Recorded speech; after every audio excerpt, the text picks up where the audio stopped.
मोदी जी सुनिए, जब मिथुन चक्रवर्ती अपनी जेब नहीं बचा पा रहे हैं, उन्हीं के पार्टी में हैं, तो वो हमारी जेब बचा पाएंगे। और एक चीज आप और बता दें, राहुल गांधी ने इसी लाल किले से बोला था, इसी लाल किले से, कि एक चोर होता है वो आपका ध्यान भटकाता है, मतलब बटोगे, मतलब जैसे ध्यान बटा, सट से हाथ गया, फट से पॉकेट निकाला और चल गया। ए भैया, जिसने भी मिथुन चक्रवर्ती का जेब काटा है वो वापस कर दीजिए।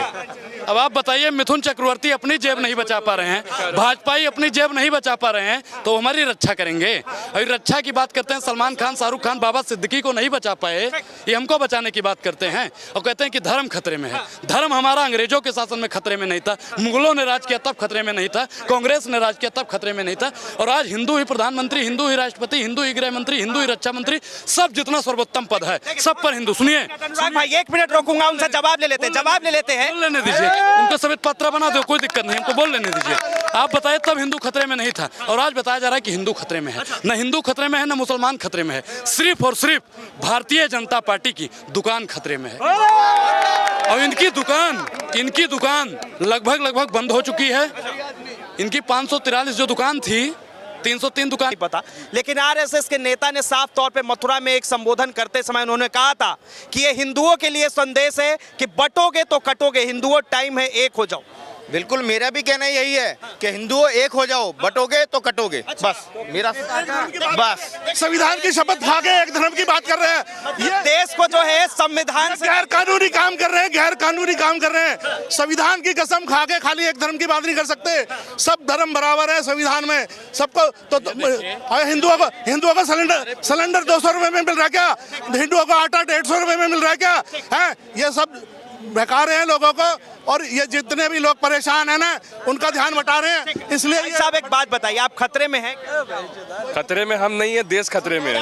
आप खतरे में हैं कि आपका जेब खतरे में है? क्या मेन तो जेब ही खतरे में है। खतरे में? सुनिए भैया, मोदी जी सुनिए, जब मिथुन चक्रवर्ती अपनी जेब नहीं बचा पा रहे हैं, उन्हीं के पार्टी में हैं, तो वो हमारी जेब बचा पाएंगे। और एक चीज आप और बता दें, राहुल गांधी ने इसी लाल किले से बोला था, इसी लाल किले से, कि एक चोर होता है वो आपका ध्यान भटकाता है, मतलब बटोगे, मतलब जैसे ध्यान बटा, सट से हाथ गया, फट से पॉकेट निकाला और चल गया। ए भैया, जिसने भी मिथुन चक्रवर्ती का जेब काटा है वो वापस कर दीजिए। अब आप बताइए, मिथुन चक्रवर्ती अपनी जेब नहीं बचा पा रहे हैं, भाजपाई अपनी जेब नहीं बचा पा रहे हैं, तो हमारी रक्षा करेंगे। और रक्षा की बात करते हैं, सलमान खान, शाहरुख खान, बाबा सिद्दीकी को नहीं बचा पाए, ये हमको बचाने की बात करते हैं और कहते हैं कि धर्म खतरे में है। धर्म हमारा अंग्रेजों के शासन में खतरे में नहीं था, मुगलों ने राज किया तब खतरे में नहीं था, कांग्रेस ने राज किया तब खतरे में नहीं था। और आज हिंदू ही प्रधानमंत्री, हिंदू ही राष्ट्रपति, हिंदू ही गृह मंत्री, हिंदू ही रक्षा मंत्री, सब जितना सर्वोत्तम पद है, सब पर हिंदू। सुनिए भाई, 1 मिनट रोकूंगा, उनसे जवाब ले लेते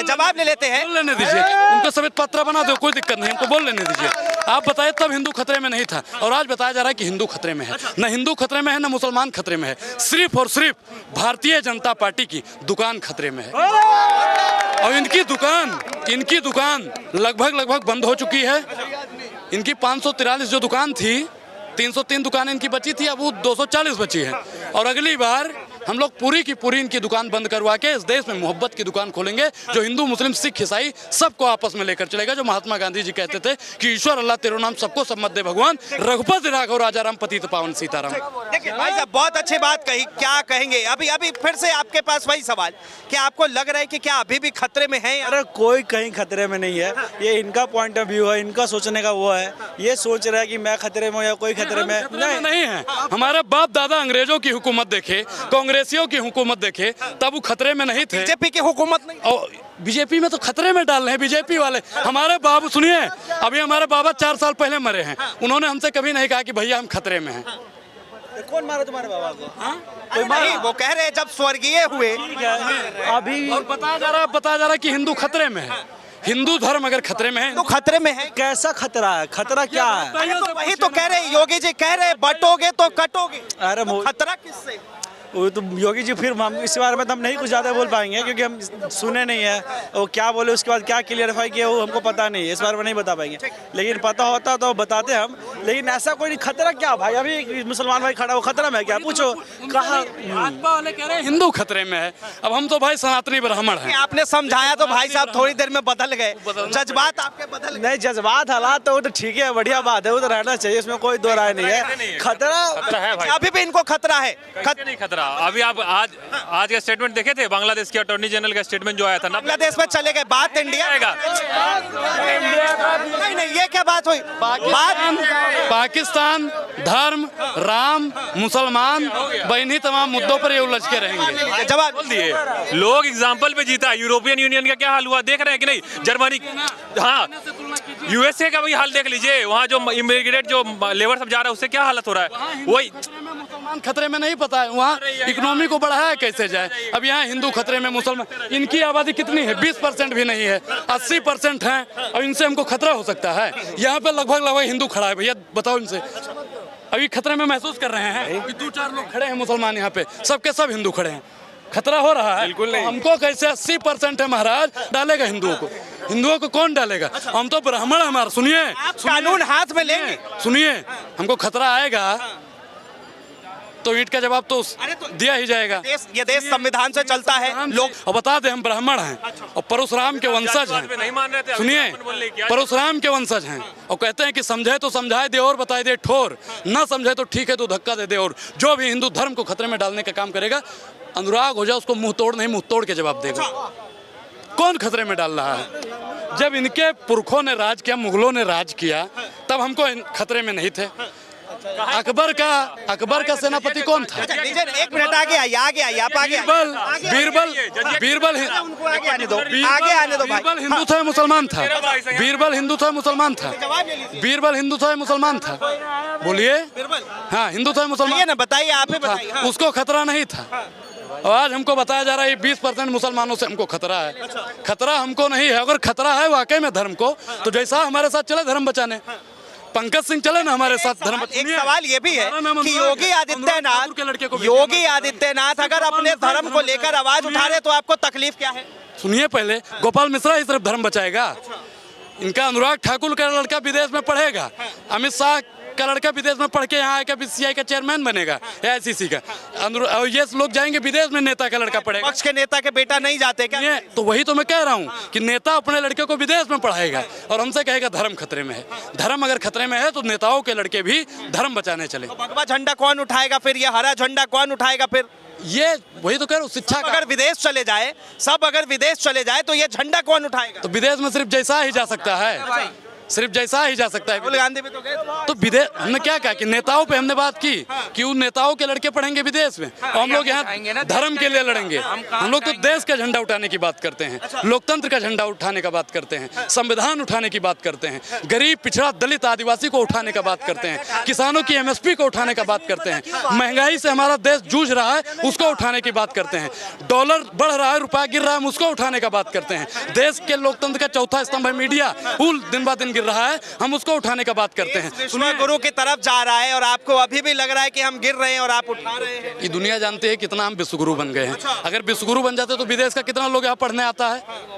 अगर हम विश्वगुरु बन गए हैं तो आज भी दलित को कुर्सी पर बैठने पर क्यों मारा जाता है? अगर हम वाकई में विश्वगुरु बन गए हैं तो दलित के ऊपर पेशाब क्यों किया जाता है? अगर हम वाकई में विश्वगुरु बन गए हैं तो अभी उत्तर प्रदेश में जल्दी में करवा चौथ के दिन, सुनिए, महिला कांस्टेबल के साथ में बलात्कार कर दिया जाता है। कहाँ विश्वगुरु हम बने हैं महाराज? और उत्तर प्रदेश में जैसा के पापा अमित शाह जी गए थे और बोले ऐसा कानून व्यवस्था लाएंगे, ऐसा कानून व्यवस्था लाएंगे कि महिलाएं आधी रात को घूमेंगी। सुनिए, योगी महाराज कह रहे बटोगे तो कटोगे, फिर आप कहेंगे कि एकजुट हैं तभी बचे हुए हैं, एकजुट हैं हम लोग। वो लोग बता रहे हैं कि बटोगे, मतलब हमको बांटने की कोशिश सीधी सीधी की ये भी तो कहा है कि एक रहोगे तो नेक रहोगे, ये भी तो नहीं, मोदी जी ने कहा एक रहेंगे सेफ रहेंगे। तो मोदी जी का भी तो बयान बताओ ना आप। ये बस भाई कटोगे बटोगे पे ला रहे हो, बस जो सही बात है वो भी तो बताओ ना इनको।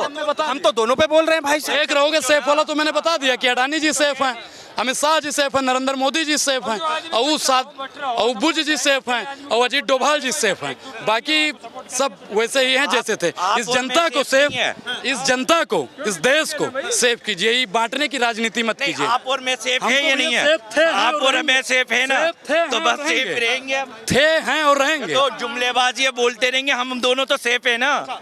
दिल्ली में खड़े हुए हम दोनों हिंदू मुसलमान। आप कह रहे हैं कि एक प्रदेश के मुख्यमंत्री जो है जुमलाबाजी कर सकता है। और जुमलेबाजियों की तो राजनीति है भाई, अगर जुमलेबाजियां नहीं होंगी तो राजनीति कैसे होगी? बताओ, अगर जुमलेबाजी देखते हैं आप क्या जुमलेबाजी होती है और होनी ये चाहिए। देखिए, हम भाजपाइयों को देखते ही नहीं हैं।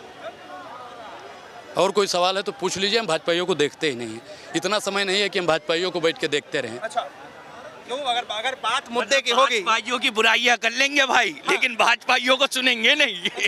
तो सुनो ना भाई, उनका इंटरव्यू देखे करो आप भी। सुन चुके हैं, एक मुद्दत से वो मेरे हाल से बेगाना है, और ना जाने योगी मोदी ने किस बात का बुरा माना है कि देश में ऐसे स्टेटमेंट दे रहे हैं। चलिए, बहुत बहुत धन्यवाद तमाम जानकारी के लिए। तो साफ तौर पे आपने अनुराग ओझा की बात सुनी, बहरहाल आम जनता की भी आपने बातें सुनी। जिस तरह से उत्तर प्रदेश के सीएम योगी आदित्यनाथ का बयान, उसके बाद से लगातार इस चीज को लेकर घमासान मचा है। बहरहाल भारतीय जनता पार्टी के अंदर ही कई ऐसे उनके समर्थक है जो कड़ा विरोध इस चीज को लेकर कर रहे हैं। बहरहाल इस चीज को लेकर आप क्या सोचते हैं, अपनी प्रतिक्रिया जरूर दें। फिलहाल के लिए इतना ही। ऐसे ही तमाम खबरों के लिए देखते रहे DS4 न्यूज।